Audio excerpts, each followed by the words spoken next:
Imagine seeing the holiest temple of your people in flames, as the ground shakes under the steps of the Roman legions.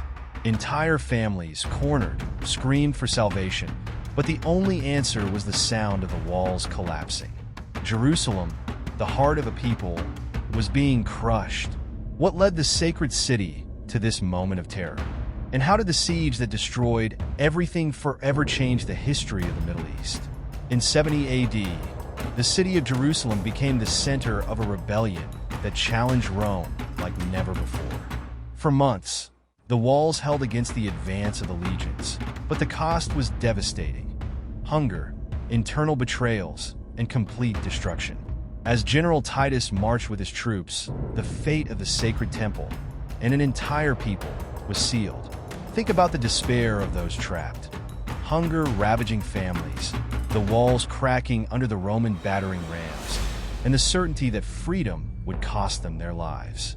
For Rome, it was just another military campaign. For the Jews, it was the final fight for identity, faith, and survival. Why did the siege of Jerusalem become one of the most symbolic and brutal battles of antiquity? How did a people so divided resist for so long against the might of Rome? And what relentless strategies ensured the victory and the destruction of Rome? In today's video, you'll uncover the events that turned the siege of Jerusalem into a tragic and decisive milestone. We'll explore the behind-the-scenes of this revolt, the internal divisions that weakened the resistance, and the devastating consequences that still echo today in the Middle East. If you want to understand how battles like this shaped the ancient world and left scars on history, like the video and subscribe to the channel. Together, let's relive the moments that changed the fate of entire civilizations. In the bustling streets of Jerusalem, life once thrived under the weight of tradition and faith.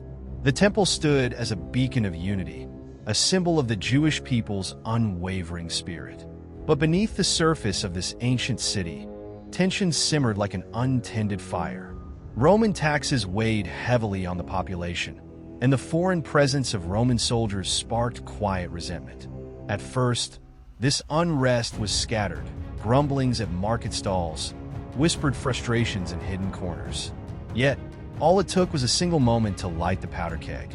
The rejection of Roman rule didn't start as a grand revolution, but as isolated sparks, small rebellions, angry uprisings, a growing sense of desperation among a divided people. What many fail to realize is that the Jews of Jerusalem were not united. Internal rivalries ran deep, with different factions vying for power and control. This disunity might have seemed like a weakness, but at the start of the revolt, it gave the rebellion an unpredictable edge. Rome underestimated this fractured city. Their forces were blindsided when the rebels delivered a shocking blow, defeating Roman garrisons and reclaiming strongholds. The impossible had happened. An empire known for its invincibility was momentarily forced to retreat. For a fleeting moment, Jerusalem tasted victory. But victories built on chaos rarely hold firm, and cracks began to show as infighting took root. While the Jews celebrated their temporary freedom, Rome plotted its response. The Roman general Vespasian, known for his ruthless efficiency, was tasked with quelling the rebellion. His strategy was methodical: surround the region, isolate the city, and starve it into submission. To the Jewish rebels, the walls of Jerusalem were their last hope, the final barrier between survival and destruction. To Rome, those same walls were nothing more than obstacles to be broken. As the siege began, the cost of earlier triumphs became clear. Jerusalem's lack of unity would soon become its greatest weakness. But how could an empire the size of Rome be outplayed by a divided city, even for a moment? And when faced with the might of Vespasian's army, why did the Jewish factions continue to fight one another instead of uniting against a common enemy? The answers lie in the very heart of the city, where chaos and betrayal intertwined with the struggle for survival. As the Roman army encircled Jerusalem, its leaders understood that patience was their greatest weapon. For the people trapped inside, time was a slow poison. With the city's gates shut and supplies dwindling, hunger clawed at families. But instead of joining forces to resist their mutual enemy, the the factions within Jerusalem turned their weapons on each other. Rebel leaders, each convinced of their righteousness, waged bloody street battles to seize control. The city became a war zone of its own making. Warehouses filled with grain were set on fire to prevent rivals from gaining resources, while innocent civilians were caught in the crossfire.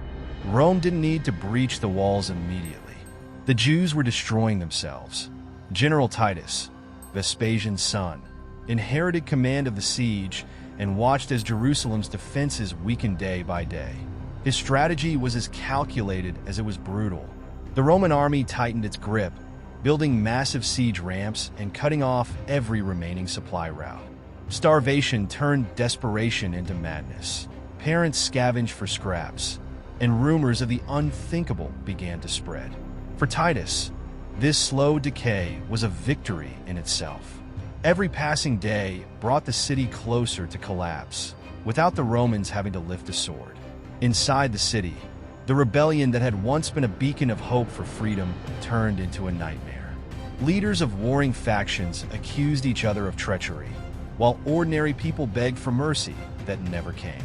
In the temple, prayers for salvation rose alongside the acrid smoke of burning neighborhoods.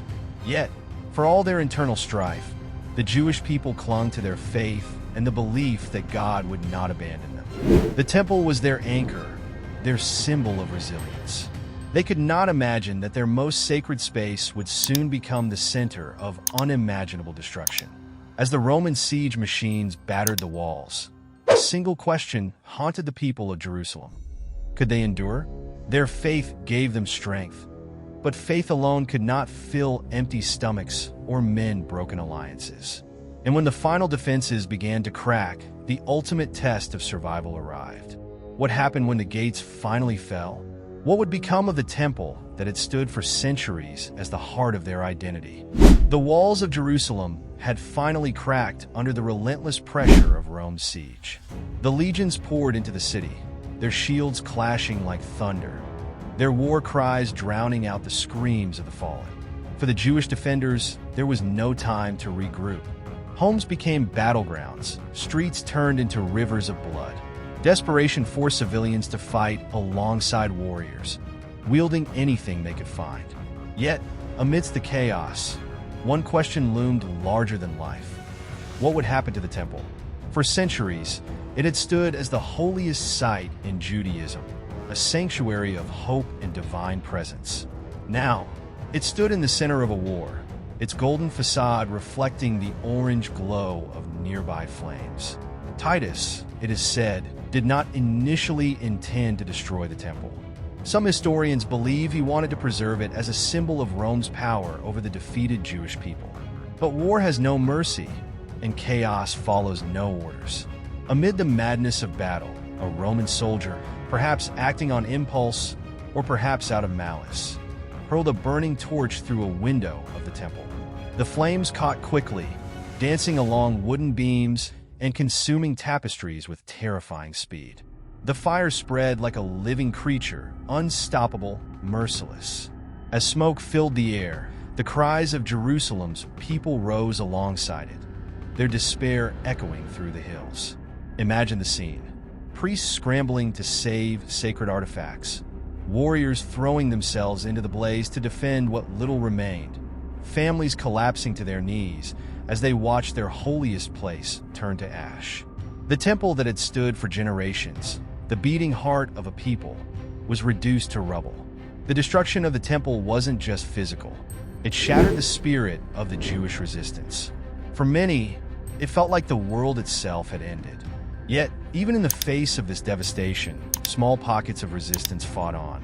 Refugees fled to hidden tunnels. Defenders made desperate last stands in the upper city, and the streets became an unrecognizable labyrinth of fire and ruin. But as the dust settled and the smoke thinned, a chilling reality emerged. Jerusalem had fallen, and its greatest symbol was gone. How could a people rebuild after such a loss? What did this mean for the Jewish identity, for their faith, and for the future of the region itself?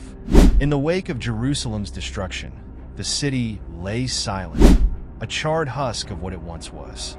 The temple, now a pile of blackened stones, served as a grim reminder of Rome's overwhelming power. The Jewish people, scattered and broken, faced an uncertain future. Thousands were killed, enslaved, or forced to flee. The diaspora had begun, sending the survivors across the Roman Empire and beyond. For those who lived through it, the siege of Jerusalem was more than a tragedy. It was the end of an era. The Jewish people had lost their home, their center of worship, and their sense of security. What remained was memory, faith, and a determination to survive. Rome, on the other hand, emerged victorious, its legions celebrated as heroes. The Arch of Titus, built in Rome years later, immortalized the conquest in stone, depicting soldiers carrying the spoils of the temple, the golden menorah and sacred vessels, through the city streets. But even in victory, the Romans may not have fully realized what they had set in motion. By crushing Jerusalem and scattering its people, they planted seeds of resilience that would last for millennia. The Jewish identity would not disappear. It would adapt, persist, and eventually flourish. The destruction of Jerusalem also left scars that reached far beyond the city walls. The rebellion, the siege, and the temple's fall became defining moments, shaping how Judaism would evolve and how the world would remember the Jewish people. Generations later, the memory of Jerusalem's fall would continue to inspire both grief and hope, a symbol of suffering, survival, and faith under impossible circumstances. But perhaps the most lasting consequence of all was the question it left behind. Could such a tragedy have been avoided? If unity had been found sooner? If the factions had fought together instead of against each other, might Jerusalem have held out longer? Could the temple have been saved? And yet, this story, filled with destruction and loss, echoes far beyond its time. Because even now, as we reflect on the events of 70 AD, we're left to wonder, what lessons did humanity truly learn from the fall of Jerusalem? And could history ever repeat itself? As we reflect on the fall of Jerusalem and the Roman triumph, we're left with a lingering question. How could the outcome have been different if Rome's military decisions had been altered? If you're fascinated by stories of lost legions and military decisions that shaped the fate of entire civilizations, then don't miss our next video. We dive deep into the mysterious disappearances of legions like the Legio IX Hispana and the Legio XXII Deuteriana. Could a single commander's mistake have led to their fate? Join us to uncover the secrets of these lost legions and see how their untold stories could have reshaped the Roman Empire itself. Watch now!